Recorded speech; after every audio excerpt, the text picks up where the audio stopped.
क्या निराश हुआ जाए। पाठ 7। मेरा मन कभी कभी बैठ जाता है समाचार पत्रों में ठगी, डकैती, चोरी, तस्करी और भ्रष्टाचार के समाचार मेरे भरे रहते हैं।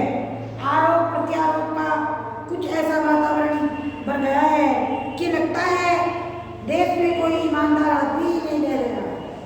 हर व्यक्ति संदेह की दृष्टि से देखा जा रहा है। जो जितने ही ऊंचे पद पर है उनमें उतने ही अधिक दोष दिखाई देते हैं। एक बहुत बड़े आदमी ने मुझसे एक बार कहा था कि इस समय सुखी वही है जो कुछ नहीं करता। जो कुछ भी करेगा उसमें लोग दोष खोजने लगेंगे, उसके सारे गुण भुला दिए जाएंगे और दोषों को बढ़ा चढ़ाकर दिखाया जाएगा। दोष किसमें नहीं होते। यही कारण है कि हर आदमी दोषी अधिक दिख रहा है, गुणी कम या बिल्कुल भी नहीं। स्थिति अगर ऐसी है तो निश्चय ही चिंता का विषय है। क्या यही भारतवर्ष है जिसका सपना तिलक और गांधी ने देखा था? रविंद्रनाथ ठाकुर, मदन मोहन मालवीय का महान संस्कृति सभ्य भारतवर्ष किस अतीत के गहर में डूब गया है। आर्य और द्रविड़, हिंदू और मुसलमान, यूरोपीय और भारतीय आदर्शों का मिलन, भूमि, मानव, महासमुद्र क्या सूख गए हैं? मेरा मन कहता है ऐसा नहीं हो सकता। हमारे महान मनुष्यों के सपनों का भारत है। यह सही है कि इन दिनों कुछ ऐसा माहौल बना है कि ईमानदारी से मेहनत करके जीविका चलाने वाले गिनी और होने वाले श्रमजीवी पिस रहे हैं और झूठ तथा फरेब का रोजगार करने वाले फल फूल रहे हैं। ईमानदारी को मूर्खता का पर्याय समझा जा रहा है। सच्चाई केवल भीरू और बेक्स लोगों के हिस्से में पड़ी है। ऐसी स्थिति में जीवन के महान मूल्यों के बारे में लोगों की आस्था ही हिल गई है।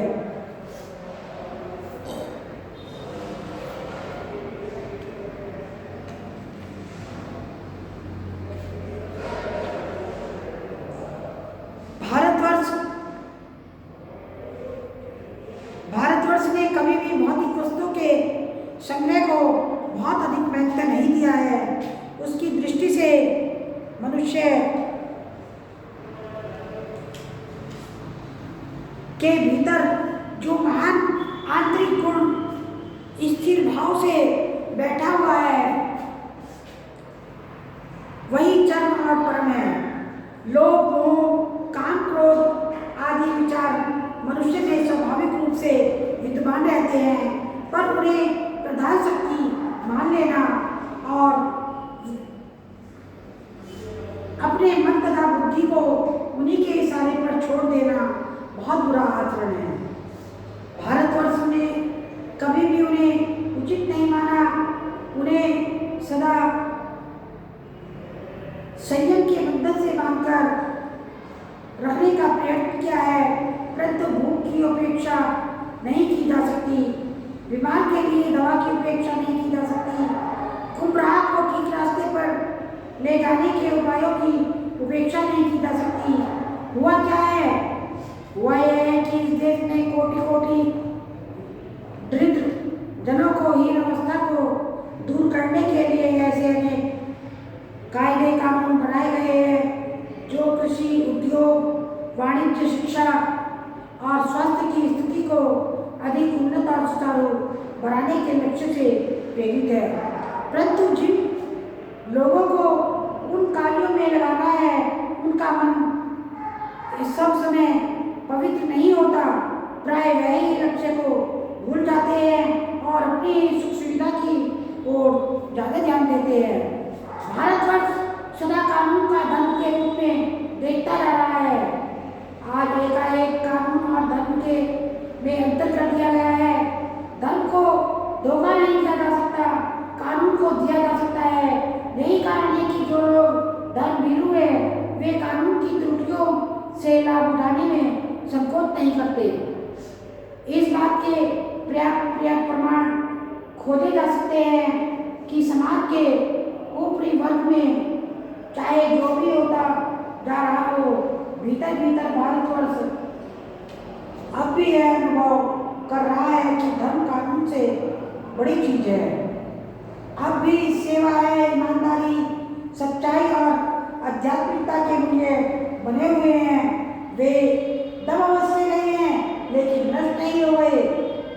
आज भी वह मनुष्य से प्रेम करता है, महिलाओं का सम्मान करता है, झूठे और चोरों को गलत समझता है, दूसरे की पीड़ा पहुंचाने को पाप समझता है।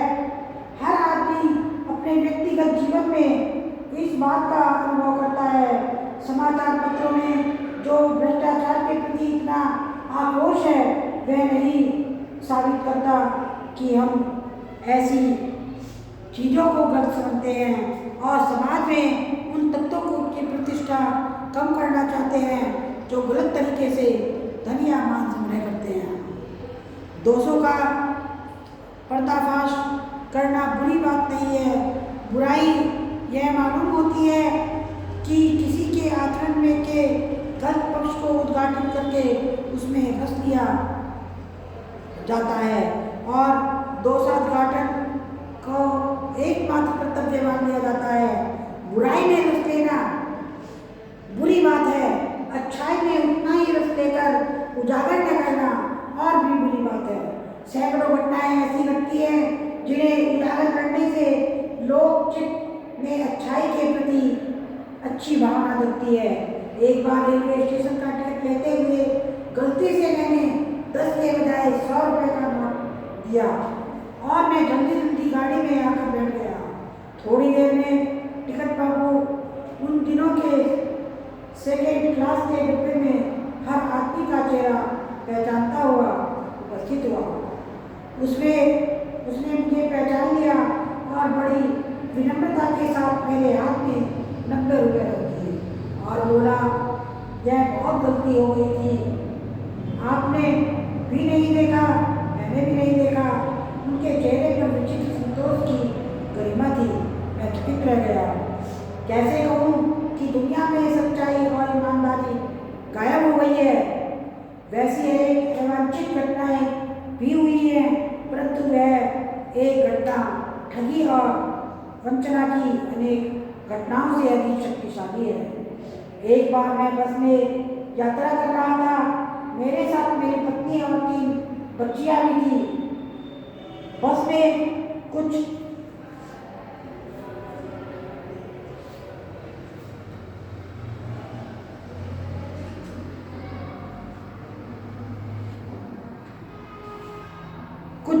खराबी थी, रुक रुक कर चलती थी। गंतव्य से कोई 8 किलोमीटर पहले ही एक निर्जन सुनसान स्थान में बस ने जवाब दे दिया। रात के कोई 10 बजे होंगे। बस में यात्री घबरा गए। कंडक्टर निकल गया और एक साइकिल लेकर चलता रहा। लोगों का संदेह हो गया कि हमें धोखा दिया गया है। बस में बैठे लोगों ने तरह तरह की बातें शुरू कर दी। किसी ने कहा यहाँ डकैती होती है, तो 2 दिन पहले इसी तरह एक बस को लूटा गया था। परिवार से ही अकेला मैं ही था। बच्चे पानी पानी चिल्ला रहे थे। पानी का कोई ठिकाना न था। ऊपर से आदमियों का डर सता रहा था। कुछ नौजवानों ने ड्राइवर को पकड़कर नाक में पीटने का हिसाब बनाया। ड्राइवर के चेहरे पर हवाइयाँ उड़ने लगी। लोगों ने उसे पकड़ लिया। वह बड़े कातर ढंग से मेरी ओर देखने लगा और बोला, हम लोग बस का कोई उपाय कर रहे हैं, बचाइए, ये लोग मारेंगे। डर तो मेरे मन में था, पर उसकी कातर मुद्रा देखकर मैंने यात्रियों को समझाया कि मारना ठीक नहीं है, परंतु यात्री इतने घबरा गए कि मेरी बात सुनने को तैयार नहीं हुए। कहने लगे, इसकी बातों में मत आइए, धोखा दे रहा है। कंडक्टर को पहले ही डाकों के यहाँ भेज पर ड्राइवर को किसी तरह मारपीट से बचाया। 1.5-2 घंटे बीत गए। मेरे बच्चे भोजन और पानी के लिए व्याकुल थे। मेरी और पत्नी की हालत बुरी थी। लोगों ने ड्राइवर को मारा तो नहीं, पर उसे बस से उतारकर एक जगह घेर कर रखा। कोई भी दुर्घटना होती तो पहले ड्राइवर को समाप्त कर देना उन्हें उचित जान पड़ा। मेरे गिराने का कोई विशेष असर नहीं पड़ा। इसी समय क्या देखता हूँ कि एक खाली बस चली आ रही है और उस पर हमारा बस कंडक्टर भी बैठा हुआ है। उसने आते ही कहा, अड्डे से नई बस लाया हूँ, इस बस में बैठिए। वह बस चलाने लायक नहीं है। फिर मेरे पास एक लोटे में पानी और थोड़ा दूध लेकर आया। बोला, पंडित जी, बच्चों को रोना मुझसे देखा नहीं गया। वही दूध मिल गया, थोड़ा देखा आया। यात्रियों ने फिर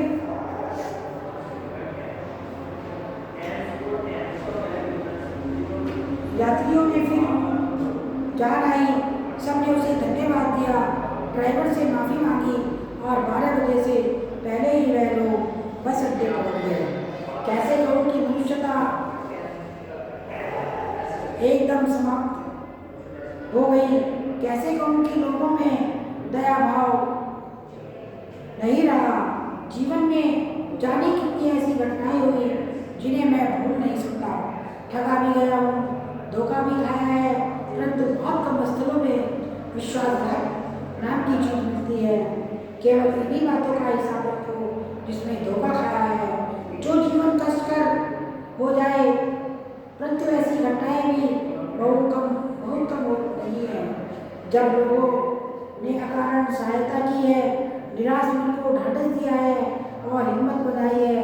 कविवर रविन्द्रनाथ टैगोर ने अपने प्रार्थना गीत में भगवान से प्रार्थना की है कि संसार में केवल नुकसान ही उठाना पड़े, धोखा ही खाना पड़े, तो ऐसे अवसरों पर भी हे प्रभु, मुझे ऐसी शक्ति दो कि मैं तुम्हारे ऊपर संदेह न करूं। मनुष्य की बनाई विधिया गलत नतीजे तक पहुंच रही है तो इन्हें बदलना होगा। वस्तुतः ये दिन इन्हें बदला ही जा रहा है, लेकिन अब तो आशा की ज्योति बुझी नहीं है। महाभारत को पाने की संभावना बनी हुई है, बनी रहेगी। मेरे मन निराश